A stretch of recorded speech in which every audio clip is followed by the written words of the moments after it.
రోజు మనం హైదరాబాద్ కి ఒక అపార్ట్మెంట్ కి రావడం జరిగిందండి.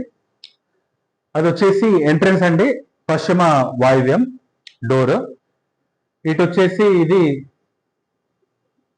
తూర్పు ఈశాన్యం డోర్ అండి, బాగున్నాయి. నెక్స్ట్ ఇది ఇంటి మధ్య భాగం అండి, ఇది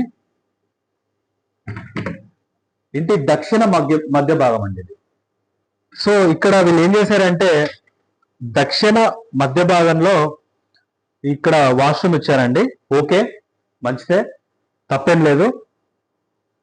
అక్కడ ఫ్లోరింగ్ లెవెల్ 4 ఇంచుల నుంచి 5 ఇంచుల వరకు వచ్చిందండి. ఇక్కడ ఇది కూడా తప్పేమి కాదు, దక్షిణం ఎత్తుగా ఉండడం మంచిదే, ధనాభివృద్ధి.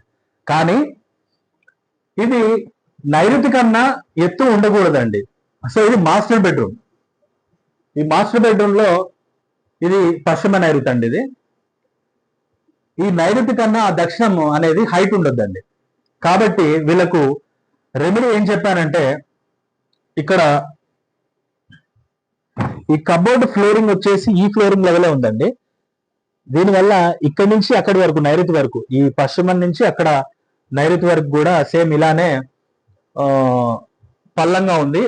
అంటే ఆ బాత్రూమ్ కన్నా ఇది పల్లంగా ఉంది. సో వీళ్ళకు 6 ఇంచుల వరకు ఇక్కడ ఇటుకలతో పెట్టేసి ఇక్కడి నుంచి ఆ చివరి వరకు, ఆ కబోర్డ్ వరకు ఇటుకలతో పెట్టి ప్లాస్టరింగ్ చేయించమని చెప్పారండి. అప్పుడు ఇది 6 ఇంచులు ఎత్తు పెరిగి ఆ దక్షిణ దోషాన్ని అనేది ఇది రిజాల్వ్ చేస్తుందండి. నెక్స్ట్ ఇంకో దోషం ఏంటంటే, ఇక్కడ వీళ్ళు దక్షిణ నైరుతిలో ఇంత పెద్ద కిటికీ ఇచ్చారండి. ఈ కిటికీ ఇవ్వడం వల్ల అనేకమైనటువంటి ఆడవాళ్ళకి సమస్యలు వస్తాయండి. ఆరోగ్యం క్షీణిస్తుంది, మరియు ఆర్థికంగా కూడా వాళ్ళు క్రమక్రమంగా క్షీణిస్తూ పోతూ ఉంటారండి. దీన్ని వెంటనే ఈ గోడ ఎంత మందం ఉందో అంత మందంతో దీన్ని క్లోజ్ చేసి ఈ మాస్టర్ బెడ్రూమ్ కి దక్షిణ ఆగ్నేయంలో ఒక కిటికీ పెట్టుకోమని వీళ్ళకైతే రెమెడీ చెప్పడం జరిగిందండి. సో ఈ రెమెడీస్ చేసుకున్న వెంటనే వీళ్ళ ఇంట్లో మంచి ఫలితాలు అనేవి రావడం జరుగుతుందండి. ధన్యవాదాలు.